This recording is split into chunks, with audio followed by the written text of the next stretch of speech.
Pessoal, vamos então à análise literária da nossa obra. A organização, estrutura, personagens. Como se viu, Incidente Antares vem dividido em duas partes. Na primeira, Antares, o leitor fica conhecendo a história dessa localidade, bem como a das duas oligarquias rivais que a dominaram, política e economicamente, por mais de 100 anos. Trata-se, em suma, de uma espécie de apresentação do palco, do cenário, bem como das personagens principais e da numerosa comparsaria que, através de seus descendentes, serão envolvidos no dramático incidente da sexta-feira, 13 de dezembro de 1963.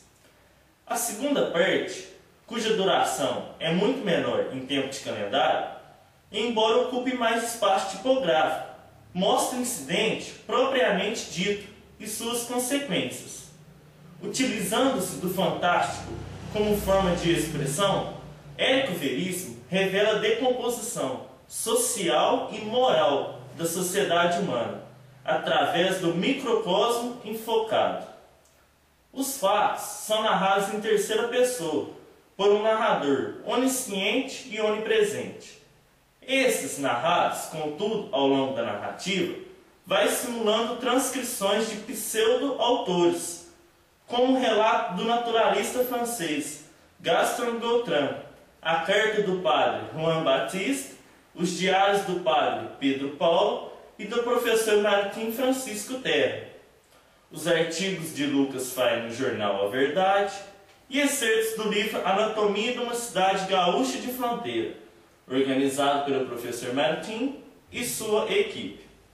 O autor, pois, utiliza-se de todos esses recursos para organizar a sua narrativa, dando dessa forma a impressão de que tudo aconteceu e é verdade. Visto globalmente, Incidente Antares é sem dúvida um romance. A primeira parte, contudo, dada a sua linearidade e sucessividade episódica, lembra a espécie literária que chamamos de novela. Cerca de um século de história foi, cronologicamente, antes de o autor se deter na sua análise, em profundidade, da sociedade antarense. Falar sobre os personagens. Os personagens do Incidente Antares podem ser agrupados de acordo com as suas convicções políticas e a sua condição social. Representando a ordem social tradicional, marcadamente conservadora e aristocrática, os dois clãs rivais, Vacarianos e Campolargos, dominam a cidade. É em torno dessa aristocracia em que predomina o sistema patriarcal, que se organiza as pessoas gradas de Antares, as quais formam e revelam-se podres e em adiantado estado de decomposição moral, exalando um mau cheiro pior do que dos mortos do coreto na praça nobre da cidade. Ao levantar a tampa do caixão, retirando a máscara que envolvia cada um desses honrados cidadãos, Érico Veríssimo revela a podridão daquela sociedade carcomida nas suas entranhas. Como se viu pela síntese que fizemos, a verdade não convinha a esses aristocratas, e a solução foi lacrar os caixões e enterrar a verdade com os 7 mortos. As personagens femininas, com exceção de Dona Quitéria, a matriarca dos Campolargos, vivem à sombra dos seus maridos, submissas e alienadas, aceitando passivamente a ordem estabelecida. Uma exceção a essa passividade e alienação é Valentina, mulher do Dr. Quintiliano. Influenciada por leitura perigosa e possivelmente pelo padre Pedro Paulo, ela se rebela consciente e politizada, questionando o marido e não aceitando as imposições. Era, sem dúvida, um avanço naquela sociedade rigidamente patriarcal. Valentina, contudo, é ainda uma pantera assaimada, expressão do professor Martim, que não tem condição de se libertar plenamente. As personagens esquerdistas, taxadas de comunistas naquela sociedade conservadora, defendem o socialismo e lutam por uma ordem social mais justa e um mundo melhor. Evidentemente, esses progressistas chocam-se com os interesses da aristocracia dominante e são perseguidos. Entre outros, destacam-se aqui o padre Pedro Paulo, o professor Martim, Joãozinho Paz com sua mulher Ritinha, Germiniano Ramos, Barcelona, o anarco-sindicalista e mesmo Xisto, neto do Tibério. Entre os humildes constituindo a ralé da sociedade antarense está o submundo da favela Babilônia. Nessa linha, incluem-se a prostituta Herotildes e o bêbado Pudim da Cachaça. Essas personagens, apesar de discriminadas e marginalizadas, revelam na sua humilde e singela uma grandeza comovente. Certamente, por isso, não assustam os amigos visitados, depois de mortos, a Rosinha e o Alambique. Mais ou menos marginalizados, enclausulados nos seus dramas pessoais e nos seus traumas, destacam-se o maestro Menandro, o neonazista Egon Sturm e, certamente, o subserviente secretário do prefeito, o Mendes. Nessa lista, em falta de outro lugar, talvez possa entrar também o fotógrafo checo Jaroslav. Vou falar sobre o estilo da época. Publicado em 1971, Incidente em Antares se enquadra no estilo modernista, não só pelas inúmeras referências, fatos e pessoas da época atual, como também pela presença de ingredientes que configuram no livro o gosto modernista. A fundamentação na cultura nacional revela bem uma das tendências do modernismo, a valorização de elementos folclóricos e tradicionais, bem como de costumes regionais. É uma das metades modernistas. Esse nacionalismo aparente, contudo, quase sempre, esconde dramas existenciais que têm dimensões universal. No livro de Érico Veríssimo, Antares é sem dúvida um símbolo de universo maior. Aliás, essa ideia aparece numa conotação política, pichada nos muros da cidade. A sociedade de Antares está pobre. Antares é o símbolo da burguesia capitalista decadente. Outro aspecto do livro que configura o modernismo é o fantástico, que se manifesta em Incidente em Antares, através dos 7 defuntos insepultos. Embora autores não modernistas tenham se utilizado desse recurso também, Machado de Assis, em Memória Póstumas, por exemplo, esse é um gosto mais frequente do modernismo. Esse truque evidentemente tem o seu sentido. É através do morto, fora, portanto, do palco da vida, que se vê melhor, ficando fora do círculo da vida, desativado da máscara e convicções sociais. É possível ver com maior nitidez e mais objetividade. A invasão dos ratos, sem dúvida, é outro elemento bem ao gosto da literatura fantástica. E no que diz respeito à linguagem, são constantes registros da fala coloquial, como é comum no modernismo. Isso, sem dúvida, confere maior autenticidade à personagem. Me prenda, coronel, me rebaixe de posto, mas uma coisa dessas eu não faço. Também fingi que não tinha visto ele e fiz meia volta. Fiel a esse registro da linguagem coloquial, muitas vezes aparece palavrão e pronúncias típicas do Rio Grande, além de regionalismos. Desculpe-lhe tirar da cama a esta hora, governador. Se algum filho da pota me fizer qualquer provocação, traço-lhe bala. Outro aspecto que se destaca no estilo modernista é a postura engajada assumida pelo autor em relação a problemas de ordem política ou social. Em Incidente em Antares, o autor denuncia não só as falcatras e as negociatas escusas, como também a truculência e atrocidade da polícia, que espanca e tortura em nome da ordem e da segurança social. O caso de Joãozinho Paz e sua mulher gráfica, a Ritinha, é dos mais ilustrativos. O autor modernista, pois não é um alienado, participa ativamente dos problemas da sociedade em que vive, denunciando as arbitrariedades, desmandos e injustiças. Atendo às novidades e ao progresso, na década de 20, Antares toma conhecimento do movimento modernista, através de versos de Mário Ilza de Andrade, que são recitados num sarau de arte por um forasteiro. No sarau de arte, no lar de Campo Largos, um forasteiro recitou versos modernos, que ninguém entendeu, de Ilza e Mário de Andrade. Agora, pessoal, vamos ao estilo do autor e linguagem. Ao longo da narrativa de Incidente em Antares, Érico Veríssimo revela algumas características estilísticas que configuram sua maneira de escrever. Como já observamos na organização e estrutura, o escritor constrói a sua maneira narrativa intercalando no romance textos pseudo-autores. Essa simulação em que Érico Veríssimo transcreve relatos, diários e artigos de jornais imprime à narrativa uma atmosfera de verdade, dá a impressão de que a história é verdadeira.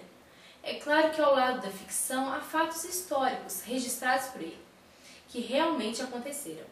Aliás, é o próprio autor quem observa numa nota logo no início do romance. Neste romance, as personagens e localidades imaginárias aparecem disfarçadas sob nomes fictícios, ao passo que as pessoas e os lugares que na realidade existem ou existiram são designados pelos seus nomes verdadeiros.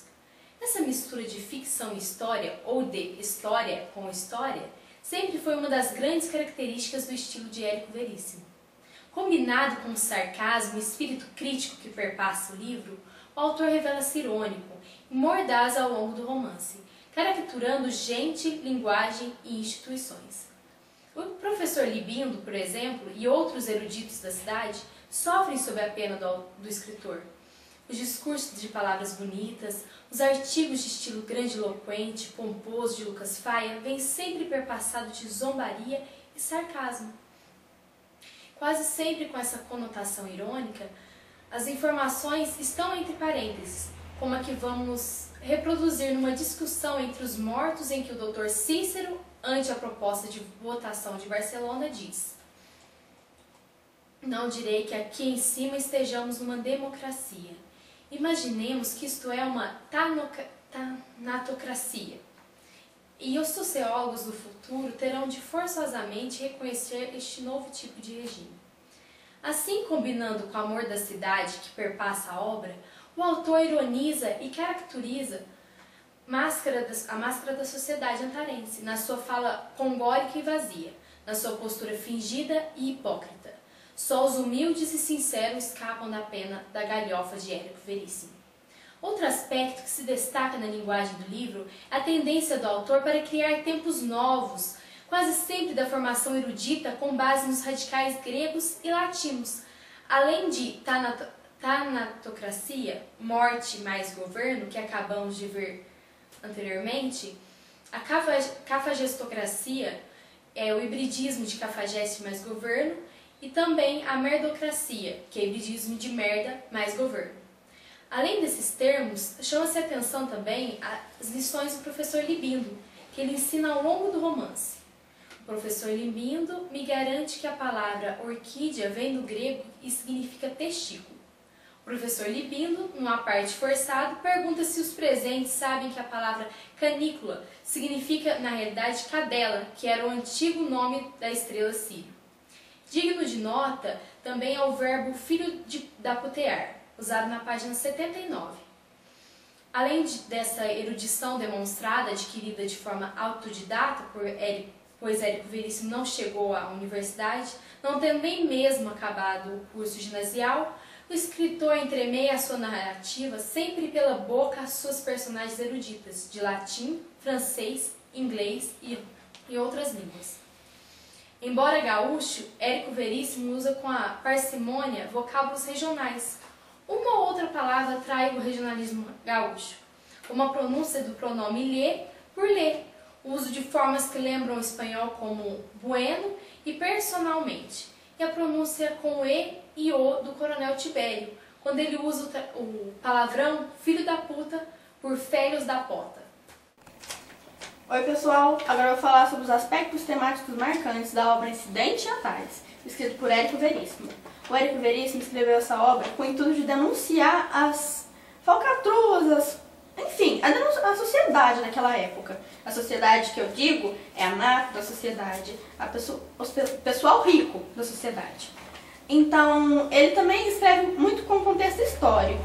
Então, a obra dele se confunde com a realidade. Que nem, por exemplo, ele escreve sobre Getúlio Vargas.